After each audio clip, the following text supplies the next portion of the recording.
पूरी कंट्री में चंद्रयान-3 की सफल लैंडिंग के बाद काफ़ी उत्साह है।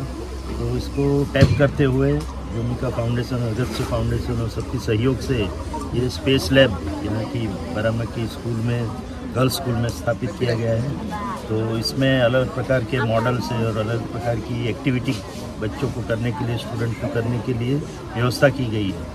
तो इसके माध्यम से इनिशियल जो एक्टिविटी है बच्चे यहाँ पे कर सकते हैं, जिसके कारण उनको स्पेस साइंस और स्पेस टेक्नोलॉजी के क्षेत्र में उनकी रुचि बढ़ेगी, उनका इंटरेस्ट बढ़ेगा और इससे आगे फिर भविष्य में अन्य जो कॉम्प्लिकेटेड टॉपिक्स है उसके बारे में भी वो सीख सकते हैं। खास करके इसरो ने जो भी नए प्रोग्राम बनाए हैं जिसमें हम चंद्र पे फिर से एक बार जाने वाले हैं और पूरे साउथ पोल पे लैंडिंग करेंगे। इसके अलावा चंद्र पे जाके वहाँ से ज़मीन के और सॉइल के जो सैंपल है वो वापस लाने का है।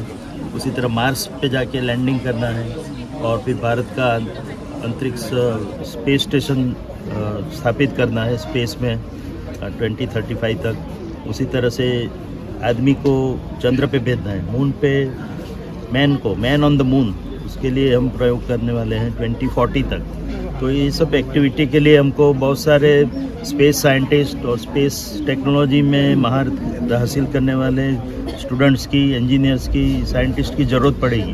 तो हम चाहते हैं कि बोडोलैंड से भी कई बच्चे हमारे स्टूडेंट जो अच्छे हैं पढ़ने में, खास करके साइंस और मैथमेटिक्स में उनकी रुचि बढ़े, उसमें साइंस और मैथमेटिक्स सीख के और फिर स्पेस साइंस में आगे बढ़े और भविष्य में इसरो में ज्वाइन करें, क्योंकि इसरो को बहुत ज़रूरत पड़ेगी इतने अच्छे साइंटिस्ट और इंजीनियरों की। तो उनको शुरुआत के लिए एक प्रयास है।